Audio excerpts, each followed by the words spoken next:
Howdy, folks, and welcome to another episode of the DINO WYO Podcast. This episode will focus on police reform and what it looks like to actually back the blue beyond just wearing a t-shirt. This episode is going to have a slightly different format from usual, which we're hoping to make more of a staple moving forward if we can manage the extra time commitment.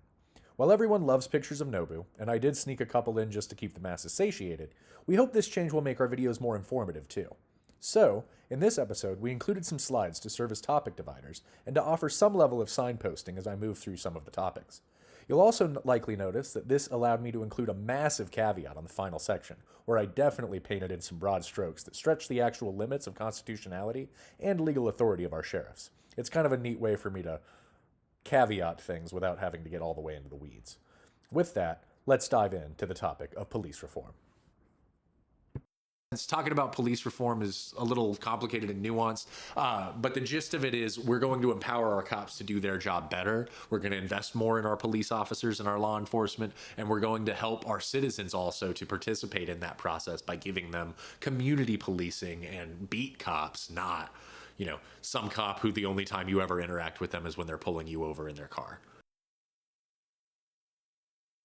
But I am going to talk about police reform a little bit and what actually helping and empowering our police to do their job well looks like versus everything from the crazies on the left who are like, defund the police, which is freaking backwards. Or, some of the people that are like, back the blue, but then don't actually do anything to back the blue. So I want to first separate out in your mind three roles of police and law enforcement as they currently exist in the United States. The first job is the one that you might think of immediately.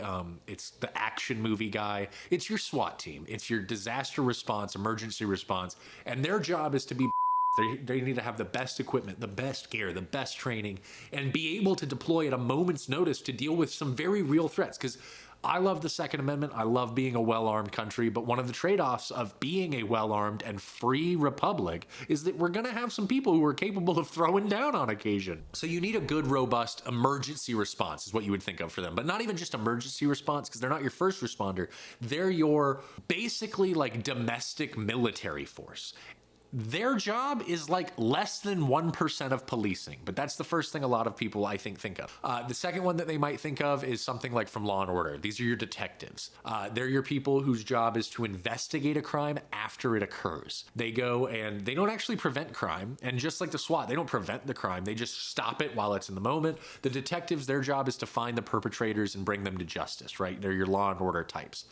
Your third type is your Andy Griffith. They're your beat cop walking the street whose job is to know the community, to know the people in it, and to be a civil servant, a public servant. They're actually the only ones who really prevent crime because they're typically there on the scene, but they're also preventing crime by being there, making the neighborhood safe to begin with. They notice when somebody's going off the rails and they can help to prevent that in the first place.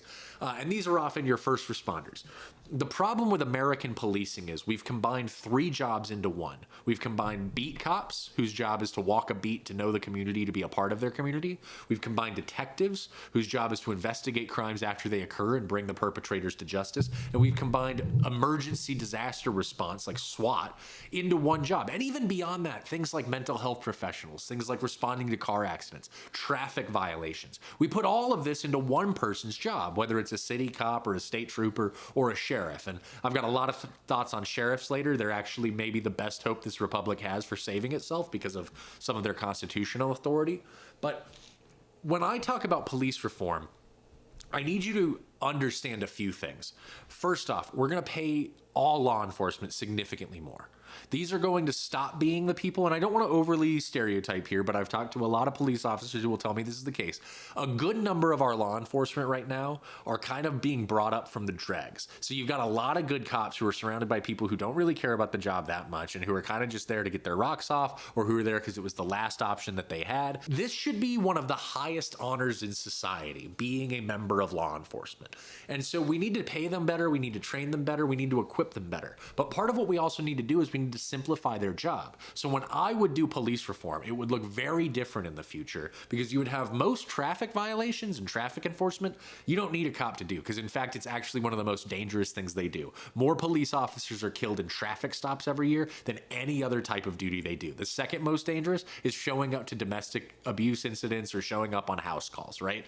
So some of that, you reduce the role of them, and you make sure that, like, yeah, you know how you bust speeders? You get a freaking traffic camera up. You know how you bust people who are doing moving violations and who are getting into accidents? You allow firefighters and ambulance people to write things up and then have them investigated by detectives after the fact. So imagine a policing system where you have a really good SWAT team whose job is to show up if stuff goes bad. You have really good detectives whose job is to investigate crimes. And most of what regular police officers do, your boys in blue, the guy walking around with a badge, they are walking around in a neighborhood that they probably live in, that they probably hang out in frequently if they don't live in it. And they're just talking to people. They're seeing if you need help. They're seeing if there's anything going on that you know about. And then part of what happens is you end up trusting that police officer more. So instead of everybody hiding information in a crime-ridden area from the cop, and then it's hard for them to do their job, and them being constantly at odds with the people, you have police officers that are ingrained with their community, that are a part of their community, and that can spot things before they even happen and go wrong. And if you think I sound crazy, this is actually stuff that, like, I was told by a chief of police would be helpful, right? They know, the cops know, that beat policing is the most effective way to prevent crime. The cops know that they are underfunded and under-resourced when it comes to investigating crime. And even your SWAT officers know that, like, they're basically there to sit on their hands most of the time. They're not as well trained as they could be, and they don't have the equipment that they need to respond to crime in the moment.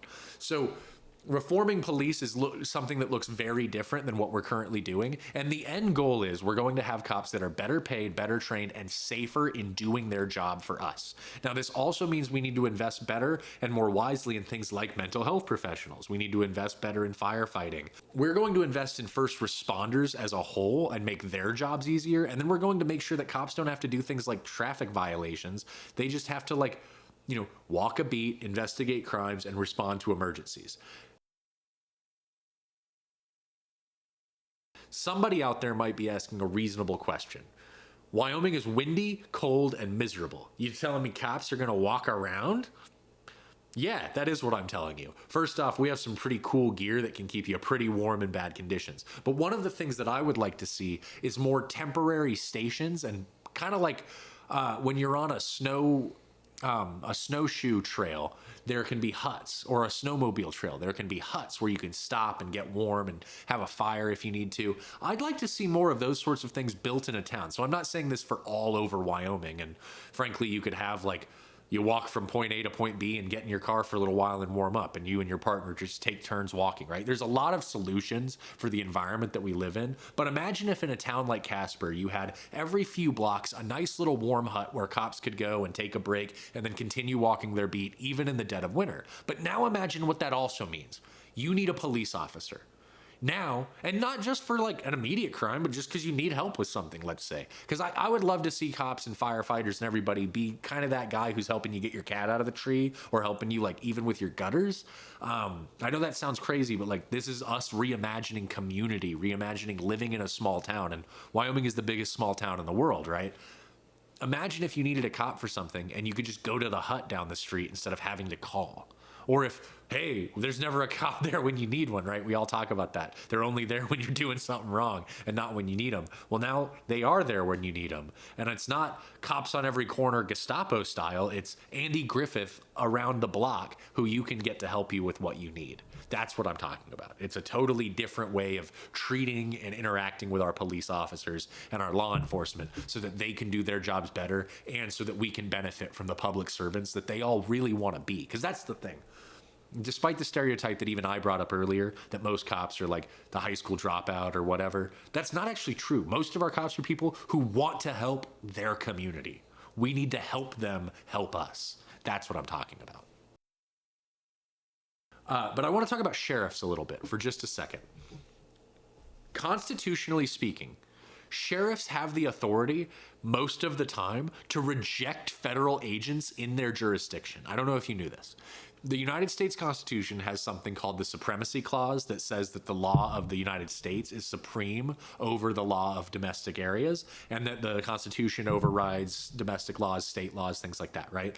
But basically every sheriff and how they're chartered, because they're county level officials, have certain powers and jurisdictions that supersede even that, according to even our Supreme Court. And so a famous example of this in Wyoming is we empowered our sheriffs to stop on the Wyoming border any ATF agent who came to confiscate firearms. That's a real thing. If you try to come take Wyoming's guns, Wyoming sheriffs will shoot you or arrest you so that you can't take our guns. I freaking love that. Come at me, government. Try to take my gun. I'll be right there backing the sheriffs, keeping you out, right? Sheriffs are right now our last best hope of defense against federal interference, against Washington, D.C., whether it's the Reds or the Blues, coming in here and trying to tell us how to live our lives. Because we all know that Washington, D.C. is full of a bunch of crazies who have no clue what the real world is like. Our sheriffs are how we resist that. But right now, our sheriffs are under attack from both sides, whether it's the left who wants to defund them or the right who wants to send them to do things that are not their job and put them right in harm's way fighting against federal problems. We need to save our sheriffs. We need to pay them better, train them better, equip them better. But more than that, we need to allow them to redeploy into what is actually their jurisdiction and their job, which is protecting their counties, their constituents, their people. And that's something that I'm a big believer in, and it's why I want to partner with sheriff's organizations. It's why I want to partner with local sheriffs, and I want to help empower them. And if I were governor, I would give a lot of directive to the sheriffs to say, when any federal agent wants to come here, you send them packing. You click that shotgun, you let them know, town's back the way you came from, partner. You know what I'm saying? We don't want anybody serving papers in Wyoming from the federal government. That's our job. And so a big part of my administration would be pushing back on the federal overreach that's crippling our state and crippling our whole union for that matter. And part of how we do that is through the sheriffs. Thanks for listening to another episode of the DINO WYO Podcast. If you'd like to reach out directly to voice your own thoughts, concerns, or questions about police reform in Wyoming, feel free to email us directly at dinowyo@gmail.com. If you enjoyed this piece, be sure to like and subscribe and all that other jazz to all of our assorted channels. Also, if you want more content from our campaign and the Dino movement, be sure to check out our website at dinowyo.com and our other social media channels linked in our page description. Until next time, this is Gabriel Green, Dino candidate for governor in 2026.